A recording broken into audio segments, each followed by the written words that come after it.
নমস্কার বন্ধুরা, আমি সোনালী। আপনাদের আরও একবার স্বাগত জানাই জাস্ট রান্না বাই সোনালীর পক্ষ থেকে। আর আজকে আমি হাজির হয়েছি কলকাতা স্পেশাল চিকেন বিরিয়ানির রেসিপি নিয়ে। চিকেন বিরিয়ানির রেসিপি এক এক জায়গায় এক এক রকমের, কিন্তু সেদ্ধ ডিম এবং আলুর সহযোগে চিকেন বিরিয়ানির এই যে রেসিপি আছে সেটা একমাত্র এই কলকাতা স্টাইল চিকেন বিরিয়ানিতেই দেখা যায়। তাহলে চলুন দেখে নিন আমার সাথে কলকাতা স্টাইল চিকেন বিরিয়ানির রেসিপি।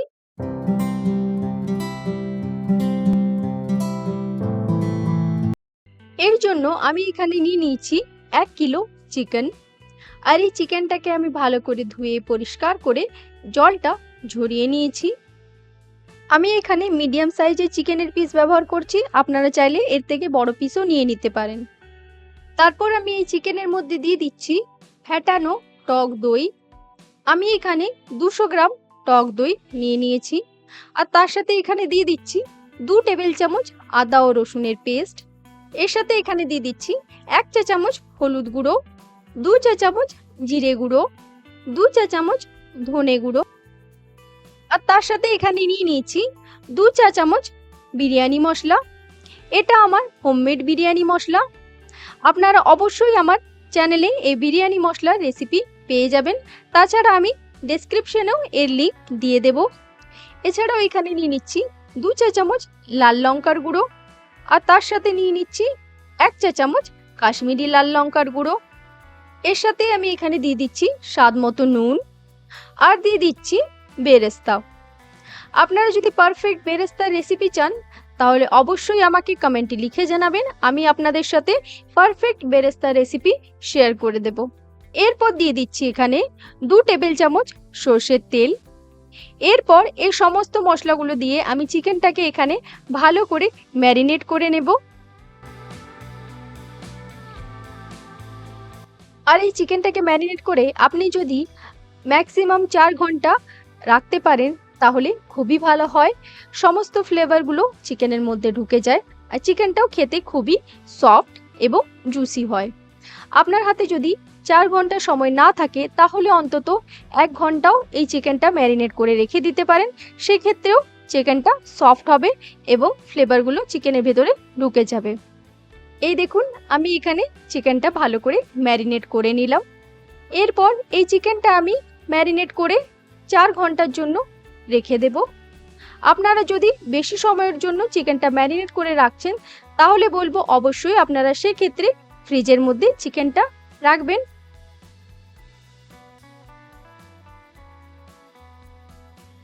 ফিরে এসেছি 4 ঘন্টা পর। এই দেখুন, আমি ফ্রিজ থেকে ম্যারিনেট করা চিকেনটা বার করে নিলাম। তাহলে চলুন এরপর চিকেন বিরিয়ানিটা বানিয়ে নিই। আর এই চিকেন বিরিয়ানি বানানোর জন্য আমি এখানে নিয়ে নিয়েছি 1 কিলো বাসমতি চাল। এই চালটা আমি 3-4 বার জল পাল্টে পাল্টে ভালো করে ধুয়ে নিয়েছি। আর তারপর জলের মধ্যে আমি চালটাকে ভিজিয়ে রেখে দিয়েছি। এই চালটা আমি 1 ঘন্টার জন্য জলে এইভাবে ভিজিয়ে রেখে দেব। এখানে আরও একটা জিনিস করে নিতে হবে, সেটা হলো এখানে নিয়ে নিয়েছি আমি হাফ কাপ দুধ। আর দুধের মধ্যে দিয়ে দিচ্ছি আমি কেশর। এই কেশরটা আমি ভিজিয়ে দুধের সাথে রেখে দেব। এই দুধের সাথে কেশরটা ভিজিয়ে রাখলে খুব সুন্দর একটা কালার আসবে। তাছাড়াও আপনারা যদি কোনো রকমের ফুড কালার ইউজ করতে চান তাহলে এই সময়ে এই দুধের মধ্যে একটুখানি ফুড কালার দিয়ে দেবেন। চলুন তাহলে এরপর চিকেন বিরিয়ানির জন্য চিকেনটা প্রিপেয়ার করে নিই। এর জন্য একটা প্যানকে আমি আগের থেকে গ্যাসের মধ্যে বসিয়ে গরম করে নিয়েছি। আর তারপর ওই প্যানের মধ্যে দিয়ে দিচ্ছি 5 টেবিল চামচ সর্ষের তেল। আর যতক্ষণ এই তেলটা গরম হচ্ছে ততক্ষণ দেখে নিন আমি এখানে নিয়ে নিয়েছি কিছু গোটা গরম মশলা। এখানে নিয়ে নিয়েছি 5টি ছোট এলাচ, 2টো বড় এলাচ, 4 থেকে 5টি লবঙ্গ, 3টি শুকনো লঙ্কা। আর এখানে নিয়ে নিয়েছি 2টো তেজপাতা, যেটা মাঝে মাঝে এইভাবে ছিঁড়ে নিয়েছি। তার সাথে এখানে নিয়ে নিয়েছি 2টো ফুল, সাথে আছে 1 চা চামচ জয়ত্রী। আর এখানে নিয়ে নিয়েছি ছোট 3 টুকরো দারচিনি, সাথে আছে 1 চা চামচ গোটা গোলমরিচ ও 1 টুকরো জায়ফল। এরপর এই গোটা মশলাগুলো আমি এই গরম তেলে দিয়ে দিচ্ছি। এরপর একটু নেড়ে চেড়ে নিয়ে যখনই গোটা মশলার কালারটা একটুখানি চেঞ্জ হয়ে যাবে, তারপরে আমি এখানে একে একে ম্যারিনেট করা চিকেনগুলো দিয়ে দেব।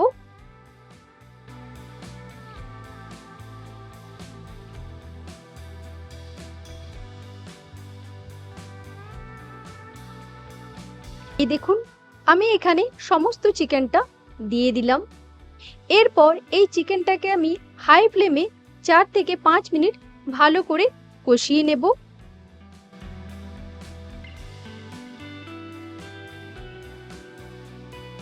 আর 4 থেকে 5 মিনিট চিকেনটা কষানো হয়ে গেলেই গ্যাসের ফ্লেমটাকে লো করে আমি চিকেনটাকে ঢাকা দিয়ে কুক করে নেব।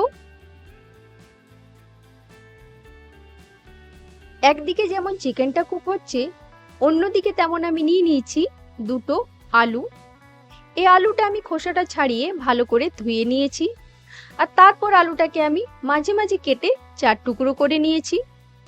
এরপর এই আলুর মধ্যে দিয়ে দিলাম 1 চিমটে হলুদ গুঁড়ো। আর এই হলুদ গুঁড়োটা আমি ভালো করে আলুর মধ্যে মাখিয়ে নিচ্ছি। আর এইদিকে আমি একটা প্যানকে ভালো করে গরম করে নিয়েছি। আর তারপর ওর মধ্যে দিয়ে দিলাম কিছুটা সর্ষের তেল। তেলটা যখন ভালো করে গরম হয়ে যাবে, তারপরে আমি এখানে হলুদ মাখানো আলুগুলো ছেড়ে দিচ্ছি। এরপর এই আলুগুলো আমি বেশ ভালো করে লাল লাল করে ফ্রাই করে নেব। এই আলুটা আপনি প্রথমেই ফ্রাই করে নিয়ে তারপর ওই তেলের মধ্যেই চিকেনটা বানাতে পারেন। যেহেতু আমি আগেই চিকেনটা বানাতে স্টার্ট করে দিয়েছি, তাই আমি একটা অন্য পাত্রে এই আলুটা ফ্রাই করে নিচ্ছি। এই দেখুন, আপনাদের সাথে গল্প করতে করতে আমার এখানে আলুটাও ফ্রাই হয়ে গেল। আর আমি এই আলুটা উঠিয়ে নিলাম। চলুন এরপর দেখা যাক চিকেনটা কোন পর্যায়ে আছে। এই দেখুন, এখানে কিন্তু চিকেন থেকে বেশ অনেকটাই জল ছেড়ে দিয়েছে। এখানে কিন্তু আমরা কোনো রকম জল ব্যবহার করেছিলাম না। এরপর এই চিকেনের মধ্যে আমরা ফ্রাই করে রাখা আলুগুলো অ্যাড করে দিচ্ছি। এখানে কিন্তু চিকেনটা পুরোপুরিভাবে হয়নি, তাই আরো কিছুক্ষণ ঢাকা দিয়ে এটাকে রান্না করে নেব, যাতে করে আলুটা আর চিকেনটা অ্যাটলিস্ট 80% কুক হয়ে যায়। আর পুরো রান্নাটাই আমরা করব এখানে লো ফ্লেমে। আর যতক্ষণ চিকেনটা কুক হচ্ছে ততক্ষণ বিরিয়ানির জন্য রাইসটা বানিয়ে নিই। এর জন্য দেখুন আমি ডেকচিতে জল গরম হতে দিয়ে দিয়েছি।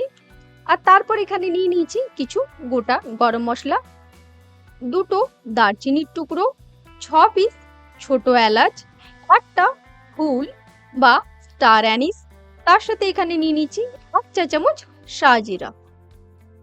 এরপর এই সব মশলাগুলো ডেকচিতে জলের মধ্যে দিয়ে দিলাম। তার সাথে এখানে দিয়ে দিচ্ছি 2 চা চামচ নুন। এরপর একটা ঢাকা দিয়ে ঢেকে দেব যতক্ষণ পর্যন্ত না জলটা ভালো করে ফুটে ওঠে। আর জলটা এভাবে একবার ভালোভাবে ফুটে উঠলেই আমি এখানে ভিজিয়ে রাখা চালটা অল্প অল্প করে ছেড়ে দিচ্ছি। মনে রাখবেন, যতক্ষণ পর্যন্ত না জলটা ভালোভাবে ফুটে ওঠে ততক্ষণ পর্যন্ত কিন্তু চালটা ছাড়বেন না, সেক্ষেত্রে আপনার বিরিয়ানির রাইসটা মোটেও ভালো হবে না। এরপর হালকাভাবে একটুখানি চালিয়ে নিতে হবে। মনে রাখবেন, খুব বেশি চালানোর দরকার নেই, না হলে চালটা ভেঙে যাওয়ার সম্ভাবনা থাকে এই সময়। এরপর আমি এখানে দিয়ে দিচ্ছি ওপর থেকে একটুখানি সাদা তেল। তেলটা ব্যবহার করলে বিরিয়ানির রাইসটা স্টিকি হবে না, ভাতটা খুব সুন্দর ঝরঝরে হবে। এরপর আমি ঢাকা দিয়ে 5 মিনিটের জন্য রাইসটাকে কুক করে নেব।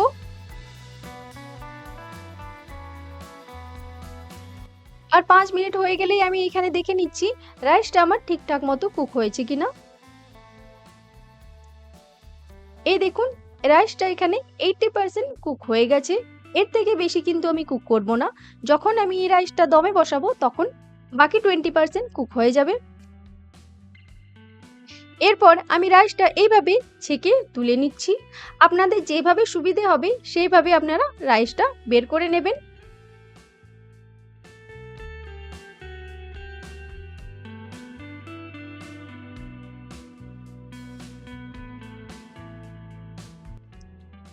এই দেখুন, রাইসটা আমি ছেঁকে তুলে নিয়ে এইভাবে একটা প্লেটের মধ্যে ছড়িয়ে রেখে দিয়েছি।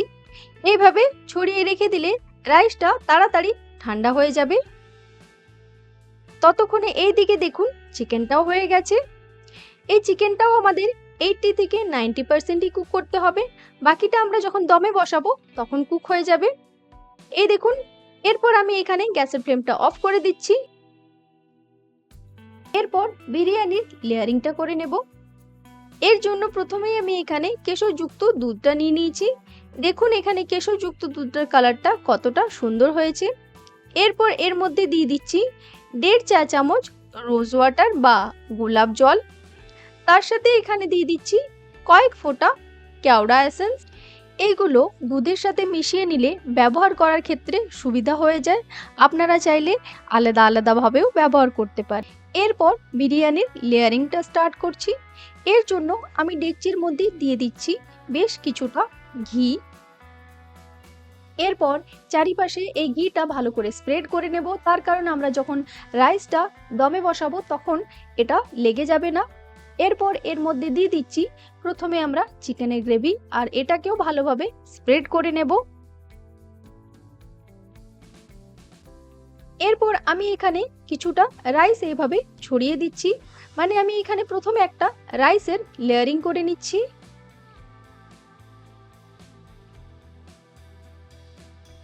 আর রাইসের লেয়ারিংটা কমপ্লিট হয়ে গেলে আমি এখানে একে একে চিকেনের পিসগুলো দিয়ে দিচ্ছি। চিকেনের পিসগুলো দেওয়ার পর বেঁচে থাকা যতটা রাইস আছে সেটা দিয়ে আমি আরেকটা রাইসের লেয়ারিং করে নিচ্ছি। এরপর আমি ওপর থেকে ছড়িয়ে দিচ্ছি 3 চা চামচ বিরিয়ানি মশলা। তার সাথে এখানে বেঁচে থাকা ঘিটাও দিয়ে দিচ্ছি, মানে ওই 3 চা চামচ মতো ঘি হবে।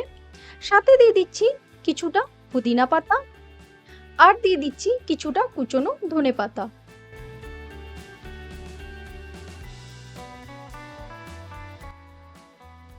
এরপর এখানে কেশরযুক্ত দুধটাও দিয়ে দিচ্ছি। এই দুধের মধ্যে আমি আগেই রোজ ওয়াটার এবং কেওড়া এসেন্স মিশিয়ে দিয়েছিলাম, আপনারা চাইলে এই সময়েও দিতে পারেন। আর এই কলকাতা স্পেশাল বিরিয়ানিতে আলু আর ডিম তো মাস্ট, তাই আমি এখানে কুক করে রাখা আলুটা এবং সেদ্ধ করে রাখা ডিমটা ওপর থেকে সাজিয়ে দিলাম। তার সাথে আমি এখানে দিয়ে দিলাম কিছুটা বেরেস্তা, আর দিয়ে দিলাম কয়েকটা গোটা কাঁচা লঙ্কা। এরপর আমি অ্যালুমিনিয়াম ফয়েল নিয়ে ভালো করে ডেকচির মুখটা আটকে দিচ্ছি। এইভাবে ডেকচির মুখটা আটকে দিলে দম দেওয়ার সময় যে স্টিমটা আছে ওটা বাইরে বেরিয়ে যাবে না। আপনারা অ্যালুমিনিয়াম ফয়েলের বদলে আটা মেখে ডেকচির মুখে লাগিয়ে তারপর একটা ঢাকা দিয়ে চেপে দিতে পারেন, সেক্ষেত্রেও স্টিমটা বাইরে বেরিয়ে যাবে না। আমি এখানে ডাবল লেয়ারে অ্যালুমিনিয়াম ফয়েল লাগিয়ে দিলাম যাতে কোনো রকমের স্টিমটা বাইরে বেরিয়ে না যায়। এরপর আমি এই রকম একটা ঢাকা দিয়ে ডেকচির মুখটা বন্ধ করে দিচ্ছি। এখন প্রস্তুত আছে চিকেন বিরিয়ানিটি দমে বসানোর জন্য। তার জন্য আমি একটা তাওয়াকে আগে ভালোভাবে গরম করে নিয়েছি, আর তার উপর এই ডেকচিটি বসিয়ে দিলাম। প্রথমে আমি হাই ফ্লেমে 5 মিনিটের জন্য দম দিয়ে নেব, আর তারপর গ্যাসের ফ্লেমটাকে লো করে আবারও আমি 10 মিনিটের জন্য দম দিয়ে নেব। এভাবে 15 মিনিট দম দেওয়ার পর আমি গ্যাসের ফ্লেমটাকে অফ করে দেব, আর তারপর এইভাবে আমি 15 মিনিটের জন্য ছেড়ে দেব। আর টোটাল আধ ঘন্টা পর আমি এখানে ডেকচির মুখটা খুলে নিচ্ছি।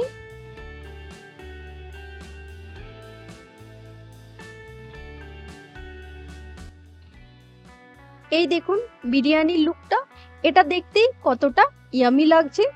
চলুন এরপর আমি এই বিরিয়ানিটা আপনাদের সার্ভ করে দেখাই।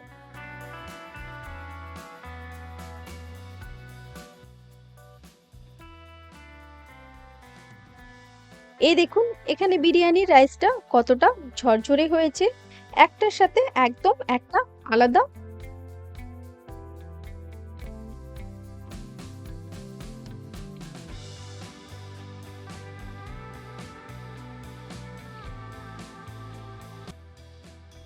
এরপর আপনাদের দেখাই, এখানে দেখুন চিকেনটা কতটা সফট এবং জুসি হয়েছে। এই দেখুন, তার সাথে এই আলুটাও অনেকটা সফট হয়েছে। এই দেখুন ফ্লেভারগুলো একেবারে আলু এবং চিকেনের ভেতর পর্যন্ত ঢুকে গেছে। তাহলে দেখলেন তো কত সহজে তৈরি হয়ে গেল কলকাতা চিকেন বিরিয়ানি। এইভাবে আপনারাও বানিয়ে ফেলুন বাড়িতে কলকাতা চিকেন বিরিয়ানি। আর আপনাদের বানানো চিকেন বিরিয়ানি কেমন হয়েছে তা অবশ্যই আমাকে লিখে জানাবেন। আর আপনাদের যদি আজকের আমার এই ভিডিওটি ভালো লেগে থাকে তাহলে অবশ্যই আমাকে লাইক, শেয়ার অ্যান্ড সাবস্ক্রাইব করবেন। আর পাশে থাকা বেল আইকনটি প্রেস করতে কিন্তু একদম ভুলবেন না, যাতে করে সবার আগে আমার ভিডিও নোটিফিকেশন আপনার কাছে পৌঁছে যায়।